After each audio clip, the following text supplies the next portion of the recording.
नमस्कार, news blast में आप सभी का स्वागत है। आपके साथ मैं हूं मेघा कौशिक और चलिए खबरों का पिटारा खोलते हैं। महंगाई और बेरोजगारी के खिलाफ कांग्रेस की महारैली। 12 दिसंबर को दिल्ली में होगी कांग्रेस की महारैली। प्रदेश भर से करीब 40 से 50 हजार कार्यकर्ता जाएंगे दिल्ली। मुख्यमंत्री अशोक गहलोत, पीसीसी चीफ गोविंद सिंह डोटासरा ने घोषणा की। महारैली के लिए कांग्रेस का दिल्ली चलो का दिया गया नारा। मुख्यमंत्री गहलोत ने केंद्र सरकार के सामने रखी 3 मांगी। पेट्रोल डीजल की कीमतें घटाने और राज्यों की एक्साइज ड्यूटी में हिस्सा बढ़ाने, जीएसटी के पैसे की रिफिलिंग जल्द करने, जीएसटी रिफिलिंग का पैसा राज्यों को 2022 के बजाय 2027 तक बढ़ाने, केंद्र और राज्यों के जॉइंट प्रोजेक्ट्स में केंद्र की फंडिंग बढ़ाकर पुराने पैटर्न पर करने की मांगे रखी हैं। तो 12 दिसंबर को ये रैली निकाली जाएगी, कांग्रेस की महारैली होगी। महंगाई और बेरोजगारी के खिलाफ कांग्रेस की महारैली 12 दिसंबर को दिल्ली में ये कांग्रेस की महारैली। प्रदेश भर से करीब 40 से 50 हजार कार्यकर्ता दिल्ली जाएंगे। मुख्यमंत्री अशोक गहलोत, पीसीसी चीफ गोविंद सिंह डोटासरा ने इसकी घोषणा की। महारैली के लिए कांग्रेस का दिल्ली चलो का नारा दिया। मुख्यमंत्री गहलोत ने केंद्र सरकार के सामने 3 मांगे रखी।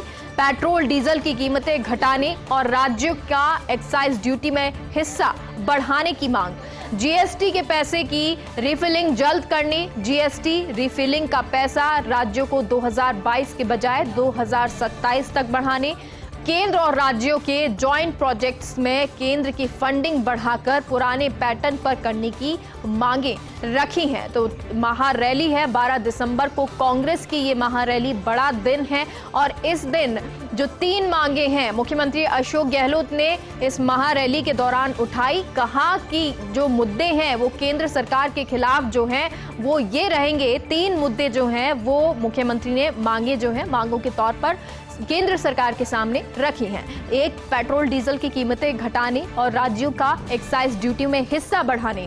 तो दूसरा, जीएसटी के पैसे की रिफिलिंग जल्द करने और जीएसटी रिफिलिंग का पैसा राज्यों को 2022 के बजाय 2027 तक बढ़ाने और केंद्र और राज्यों के जॉइंट प्रोजेक्ट्स में केंद्र की फंडिंग बढ़ाकर पुराने पैटर्न पर करने की मांग रखी।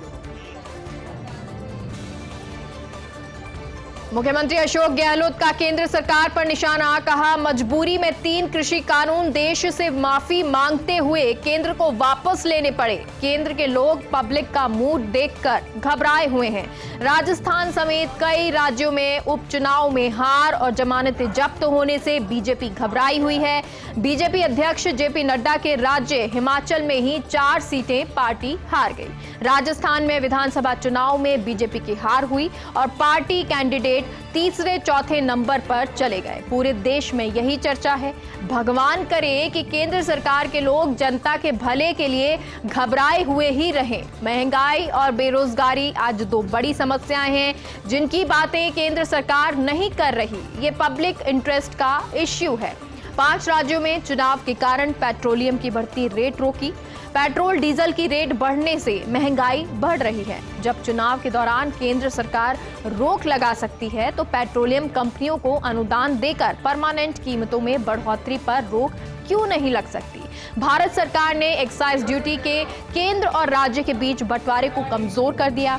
अब राज्य को बहुत कम पैसा केंद्र से मिल रहा है। कर्जे से लेकर राज्य सरकारें देश भर में अपने खर्चे चला रही हैं, यानी कर्जे ले रही हैं राज्य सरकारें और देश भर में इसी तरह राज्य सरकारें अपना खर्चा चला रही हैं। ये नहीं होना चाहिए। जो स्कीमें बनती हैं उन्हें राज्य ही इम्प्लीमेंट करते हैं, इसलिए केंद्र सरकार राज्यों को मजबूत करेगी तो ये नौबत नहीं आएगी। तो केंद्र पर निशाना साधा मुख्यमंत्री अशोक गहलोत ने और कई महत्वपूर्ण बातें इस दौरान उन्होंने कही और साथ ही साथ 3 कृषि कानूनों को लेकर भी उन्होंने कहा कि मजबूरी में 3 कृषि कानून देश से माफी मांगते हुए केंद्र को वापस लेने पड़े। केंद्र के लोग पब्लिक का मूड देखकर घबराए हुए हैं। राजस्थान समेत कई राज्यों में हुए उपचुनाव में हार और जमानतें जब्त होने से बीजेपी घबराई हुई है। बीजेपी अध्यक्ष जेपी नड्डा के राज्य हिमाचल में ही 4 सीटें पार्टी हार गई। राजस्थान में विधानसभा चुनाव में बीजेपी की हार हुई है और पार्टी कैंडिडेट तीसरे चौथे नंबर पर चले गए। पूरे देश में इसी की चर्चा है।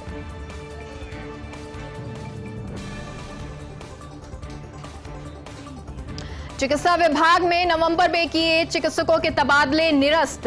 कार्य व्यवस्था के तहत किया था चिकित्सकों का तबादला।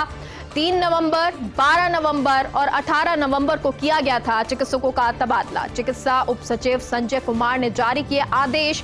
सभी नियंत्रण अधिकारियों को इन चिकित्सकों को कार्य मुक्त करने के आदेश जारी किए हैं। सूत्रों के हवाले से ये खबर मिल रही है कि नए चिकित्सा मंत्री प्रसादी लाल मीणा ने पदभार ग्रहण के बाद ये फीडबैक लिया था और इस फीडबैक के आधार पर सभी चिकित्सकों के तबादले आदेश निरस्त किए गए हैं। तो सभी चिकित्सक जिनके नवंबर में तबादले किए गए थे उनको निरस्त कर दिया गया है। कार्य व्यवस्था के तहत इन चिकित्सकों के तबादले किए गए थे। 3 नवंबर, 12 नवंबर और 18 नवंबर को ये तबादले किए गए थे। चिकित्सा उप सचिव संजय कुमार ने आदेश जारी किया। सभी नियंत्रण अधिकारियों को इन चिकित्सकों को कार्य मुक्त करने के आदेश दिए। सूत्रों के हवाले से खबर है कि नए चिकित्सा मंत्री प्रसादी लाल मीणा ने पदभार ग्रहण के बाद फीडबैक लिया था और इस फीडबैक के आधार पर सभी चिकित्सकों के तबादले आदेश निरस्त किए।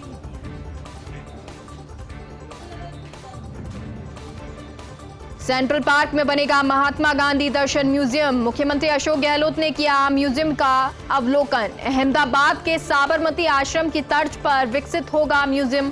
महात्मा गांधी के जीवन से जुड़े प्रत्येक तथ्यों को समाहित किया गया। आश्रम की स्थापना को लेकर सरकार ने अलग अलग विशेषज्ञों से ली सलाह। मुंबई के Tata institute of social sciences, Pune के Maharashtra institute of technology school of governance की तर्ज पर यह कोर्स होगा।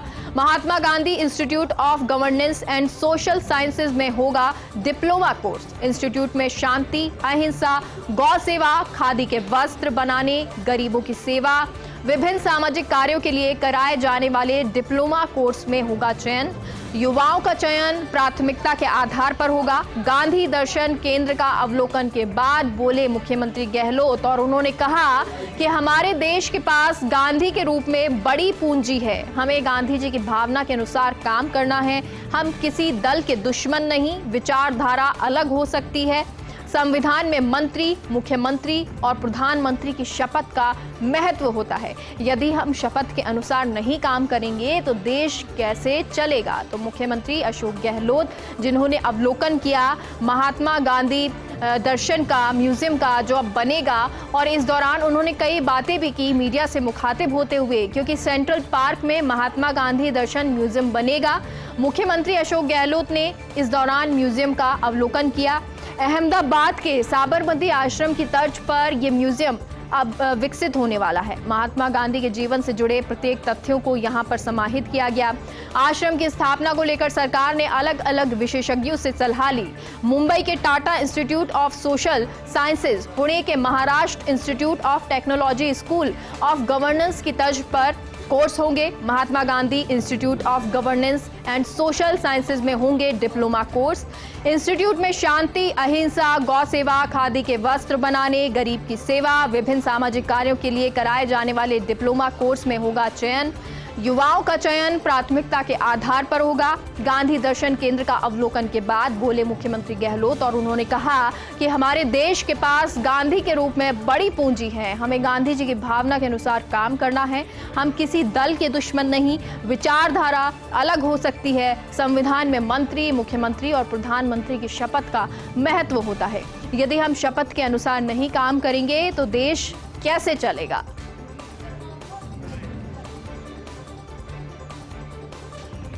बाघों की अटखेलियां देखने रणथंभौर पहुंची प्रियंका गांधी वाड्रा। कोरोना के चलते काफी समय बाद रणथंभौर भ्रमण पर पहुंची हैं प्रियंका। करीब 21 माह बाद रणथंभौर भ्रमण का बना निजी कार्यक्रम। इससे पूर्व 14 फरवरी 2020 को रणथंभौर भ्रमण पर आई थी प्रियंका। जानकार सूत्रों के हवाले से खबर है पुत्र रेहान और पुत्री मिराया के साथ रणथंभौर पहुंची प्रियंका गांधी और पुत्र रेहान का एक दोस्त भी बताया जा रहा है उनके साथ में। रणथंभौर के 5 सितारा होटल शेर बाग में रुकी हैं प्रियंका गांधी। आज दोपहर की पारी में रणथंभौर नेशनल पार्क का भ्रमण करने की भी सूचना। प्रियंका गांधी के दौरे के चलते सुरक्षा व्यवस्था भी काफी मजबूत है। 30 नवंबर को वापस दिल्ली लौटने का उनका कार्यक्रम बताया जा रहा है। तो रणथंभौर पहुंची हुई हैं प्रियंका परिवार के साथ और 30 को कहा जा रहा है कि वो वापस दिल्ली लौटेंगी। तो बाघों की अठखेलियां देखने के लिए रणथंभौर पहुंची हैं प्रियंका गांधी वाड्रा। कोरोना के चलते काफी समय बाद रणथंभौर भ्रमण पर पहुंची हैं प्रियंका। करीब 21 माह बाद रणथंभौर भ्रमण का निजी कार्यक्रम उनका बना और इससे पूर्व 14 फरवरी 2020 को रणथंभौर भ्रमण पर प्रियंका आई थी, यानी इससे पहले भी आई थी, लेकिन कोरोना के कारण वो बीच में नहीं आ पाई और अब एक बार फिर से रणथंभौर भ्रमण के लिए पहुंची हैं। जानकार सूत्रों के हवाले से खबर है कि पुत्र रेहान और पुत्री मिराया के साथ रणथंभौर पहुंची हैं प्रियंका गांधी। पुत्र रेहान का एक दोस्त भी उनके साथ बताया जा रहा है। रणथंभौर के 5 सितारा होटल शेरबाग में प्रियंका गांधी रुकी हुई हैं और आज दोपहर की पारी में रणथंभौर नेशनल पार्क का भ्रमण करने की भी सूचना है। प्रियंका गांधी के दौरे के चलते सुरक्षा व्यवस्था भी काफी मजबूत है। 30 नवंबर को वापस दिल्ली लौटने का उनका कार्यक्रम बताया जा रहा है। मुख्यमंत्री अशोक गहलोत ने केंद्रीय मंत्री गजेंद्र सिंह शेखावत पर निशाना साधा और कहा कि केंद्रीय मंत्री गजेंद्र सिंह शेखावत को क्या पद पर रहने का अधिकार है। उन्होंने कहा कि 13 जिलों के लिए बनी ECRC योजना को लागू नहीं करा पा रहे। योजना लागू हो तो जयपुर, कोटा, सवाई माधोपुर, दौसा, भरतपुर, धौलपुर समेत 13 जिलों की पेयजल और सिंचाई को लाभ होता। जल शक्ति मंत्रालय जब बना था तब मैंने किया था स्वागत, लेकिन मंत्री शेखावत PM के किए वादे को ही लागू नहीं करा पा रहे हैं, जबकि MP सरकार एग्री है, लेकिन केंद्र सरकार फुट डाउन तो करे। राजस्थान ने 25 सांसद दिए, लेकिन कोई भी नहीं उठा रहे अपने प्रदेश के हक की बात। तो 25 सांसद राजस्थान से हैं, लेकिन एक भी हक की बात नहीं उठा रहा है मुख्यमंत्री अशोक गहलोत का ये कहना। और उन्होंने साफ तौर पर केंद्रीय मंत्री गजेंद्र सिंह शेखावत पर निशाना साधा और कहा कि केंद्रीय मंत्री गजेंद्र सिंह शेखावत को क्या पद पर रहने का कोई अधिकार है। उन्होंने कहा कि 13 जिलों के लिए ECRC योजना को लागू नहीं करा पा रहे हैं। योजना लागू हो तो जयपुर, कोटा, सवाई माधोपुर, दौसा, भरतपुर, धौलपुर समेत 13 जिलों की पेयजल और सिंचाई को लाभ होता। जल शक्ति मंत्रालय जब बना था तब मैंने उसका स्वागत किया था, लेकिन मंत्री शेखावत PM के किए वादे को ही लागू नहीं करा पा रहे हैं, जबकि MP सरकार एग्री है, लेकिन केंद्र सरकार फुट डाउन तो करे। राजस्थान ने 25 सांसद दिए हैं, लेकिन कोई भी अपने प्रदेश के हक की बात को नहीं उठा रहा है। 11 साल बाद चौगान स्टेडियम में तिब्बती शरणार्थी मार्केट जलदाय मंत्री डॉक्टर महेश जोशी ने फीता काटकर शुभारंभ किया। तिब्बती शरणार्थियों ने जलदाय मंत्री डॉक्टर जोशी के समक्ष गुहार लगाई थी। चौगान स्टेडियम में मार्केट लगाने की परमिशन की गुहार लगाई थी और इससे पूर्व दीनानाथ जी की गली में मार्केट लगाने की परमिशन मिली थी। सकरी गली होने के कारण दीनानाथ जी की गली में नहीं हो रही थी अपेक्षित आय और ऐसे में तिब्बती शरणार्थियों ने डॉक्टर महेश जोशी को सौंपा था ज्ञापन। आखिर मंत्री के प्रयासों से चौगान स्टेडियम में खुला तिब्बती शरणार्थी मार्केट। तिब्बती शरणार्थियों ने डॉक्टर महेश जोशी का आभार जताया है। तो तिब्बती शरणार्थी मार्केट खुला जिसकी मांग की जा रही थी और उसके बाद महेश जोशी का आभार भी जताया गया। 11 साल का इंतजार, 11 साल बाद चौगान स्टेडियम में तिब्बती शरणार्थी मार्केट खुला है। जलदाय मंत्री डॉक्टर महेश जोशी ने फीता काटकर शुभारंभ किया। तिब्बती शरणार्थियों ने जलदाय मंत्री डॉक्टर जोशी के समक्ष गुहार लगाई थी। चौगान स्टेडियम में मार्केट लगाने की परमिशन की गुहार लगाई थी और इससे पूर्व दीनानाथ जी की गली में मार्केट लगाने की परमिशन मिली थी। सकरी गली होने के कारण दीनानाथ जी की गली में नहीं हो रही थी अपेक्षित आय और ऐसे में तिब्बती शरणार्थियों ने डॉक्टर महेश जोशी को ज्ञापन सौंपा था। आखिर मंत्री के प्रयासों से चौगान स्टेडियम में खुला है तिब्बती शरणार्थी मार्केट। तिब्बती शरणार्थियों ने डॉक्टर महेश जोशी का आभार जताया है। नागौर के डिस्कॉम का राजस्व वसूली के लिए विशेष अभियान। जिले भर में 2 दिन में 622 से ज्यादा काटे बिजली कनेक्शन। 108 डिस्कॉम अफसरों ने 1407 उपभोक्ताओं पर कार्रवाई की। 1407 उपभोक्ताओं से वसूली 2,57,46,000। बिल नहीं जमा कराने वाले 622 उपभोक्ताओं के काटे कनेक्शन और इन उपभोक्ताओं पर डिस्कॉम के 243,92,000 रुपए बकाया है। नागौर जिले के डिस्कॉम के 433 करोड़ 65 लाख रुपए का भुगतान बकाया, तो वहीं बकाया वसूली के लिए 26 से 30 नवंबर तक विशेष अभियान चलाया जाना है।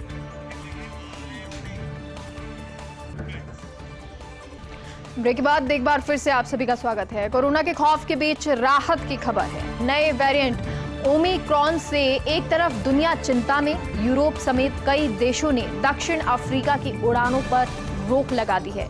ओमिक्रॉन को बताया जा रहा 7 गुना तेजी से फैलने वाला, लेकिन ओमिक्रॉन वेरिएंट तो दक्षिण अफ्रीका में 2 माह से मौजूद। इसके बावजूद वहां नए मरीज और मौतों में लगातार गिरावट हो रही है।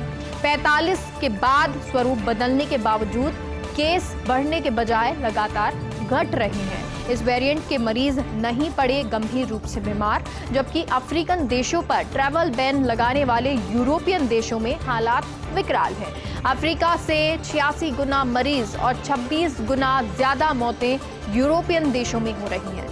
यूरोप के देशों में ये सारे मरीज हैं डेल्टा वेरिएंट के। तो यूरोप के जो मरीज हैं वो डेल्टा वेरिएंट के हैं और वहां पर मौतों का आंकड़ा भी ज्यादा है। वहां खौफनाक तस्वीर कोरोना की नजर आ रही है। लेकिन इस खौफ के बीच राहत की खबर ये है कि नए वेरिएंट ओमिक्रॉन से एक तरफ दुनिया चिंता में, यूरोप समेत कई देशों ने दक्षिण अफ्रीका की उड़ानों पर रोक लगा दी है।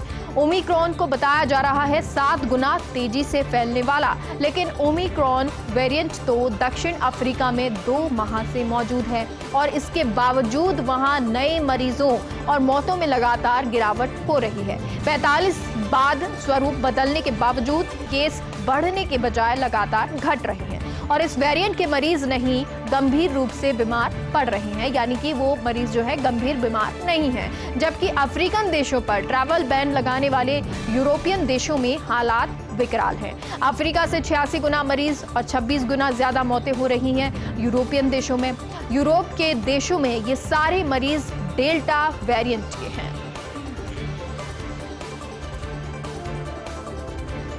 वैक्सीनेशन की असमानता, पूरी दुनिया में ओमिक्रॉन वेरिएंट से चिंता है। WHO ने इसे करार दिया है वेरिएंट ऑफ कंसर्न।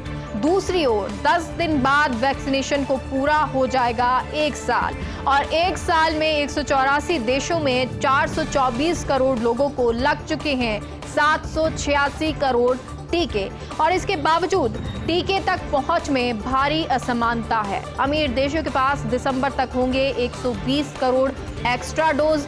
इस्तेमाल नहीं होने की स्थिति में एक्सपायर हो जाएंगे टीके। अगर ये डोज पहुंचा दिए अफ्रीकन देशों तक तो वहां के 62% लोगों को दोनों डोज लग जाएंगे। लेकिन अमीर देशों ने आज तक नहीं ली गरीब देशों की सुध, यानी कि गरीब देशों की अगर बात करें तो वहां अगर टीके पहुंच जाए तो 62% लोगों को दोनों डोज लग जाएगी। लेकिन कुछ ऐसे टीके हैं, यानी कुछ करोड़ ऐसे टीके जो कि अगर अमीर देश हैं वो अगर नहीं देते हैं गरीब देशों को तो आने वाले समय में वो खराब हो जाएंगे। और यही है वैक्सीनेशन की असमानता। पूरी दुनिया में ओमिक्रॉन वेरिएंट से चिंता है। WHO ने इसे करार दिया है वेरिएंट ऑफ कंसर्न। दूसरी ओर 10 दिन बाद वैक्सीनेशन को 1 साल पूरा होना है और 1 साल में 184 देशों में 424 करोड़ लोगों को लग चुके हैं 786 करोड़ टीके, और इसके बावजूद टीके तक पहुंच में भारी असमानता है। अमीर देशों के पास दिसंबर तक होंगे 120 करोड़ एक्स्ट्रा डोज। इस्तेमाल नहीं होने की स्थिति में एक्सपायर हो जाएंगे ये टीके, और अगर यही डोज पहुंचा दिए जाएं अफ्रीकन देशों तक तो वहां के 62% लोगों को दोनों डोज लग जाएंगे। लेकिन अमीर देशों ने आज तक गरीब देशों की सुध नहीं ली है।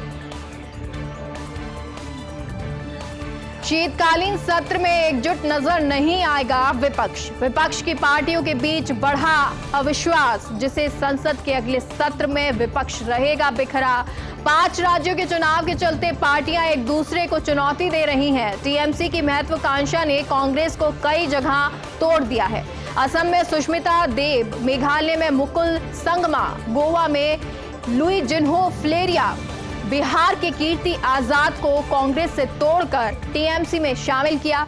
कांग्रेस की मुश्किलें यहीं खत्म नहीं होती नजर आ रही। कई सहयोगी पार्टियां टीएमसी के साथ जाने को इच्छुक दिख रही हैं। जैसे गोवा में एनसीपी ने तृणमूल के साथ जाने का मन बनाया है।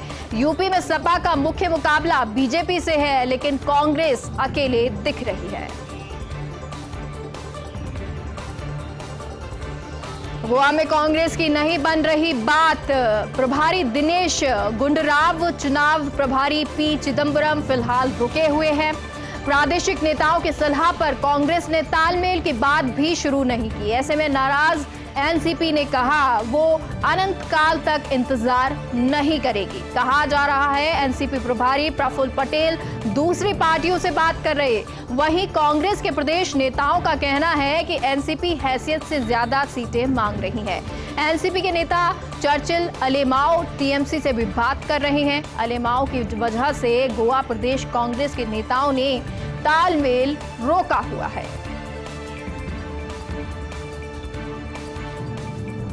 आंध्र प्रदेश विधान परिषद की कहानी। रेड्डी की सरकार ने अवसरवाद की तोड़ दी सारी परिभाषा। 2019 में रेड्डी के नेतृत्व में बहुमत के साथ वाईएसआर कांग्रेस की सरकार बनी और बहुमत चंद्रबाबू नायडू की टीडीपी का था। ऐसे में प्रस्ताव पास कर विधान परिषद खत्म करने की सिफारिश की जगन सरकार ने और कहा कि विधान परिषद पर भारी भरकम गैर जरूरी खर्चा हो रहा है। चूंकि विधान परिषद सरकार के विधेयकों और प्रस्तावों में अड़ंगा डालती थी, इसलिए जगन रेड्डी ने इसे खत्म करने का प्रस्ताव पास करा दिया।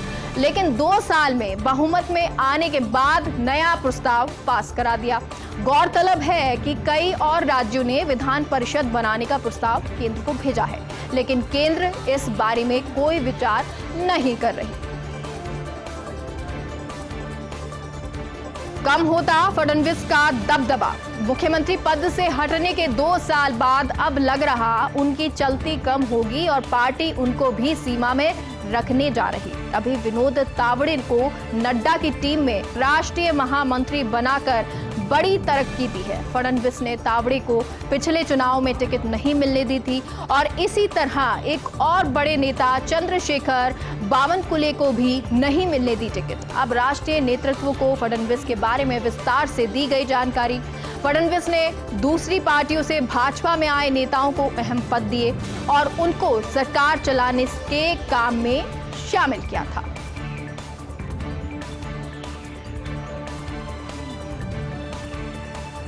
प्रदेश के 4 जिलों में पंचायत चुनाव। कांग्रेस के लिए ये चुनाव दोहरी चुनौती वाले हैं, क्योंकि कांग्रेस के लिए पिछला प्रदर्शन दोहराने की चुनौती है।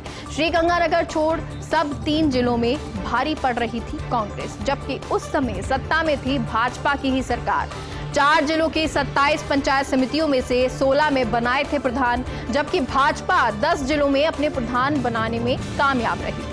अब की बार 4 जिलों में बनी हैं 3 नई पंचायत समितियां और ऐसे में इस बार 27 की जगह 30 पंचायत समितियों में चुनाव होंगे।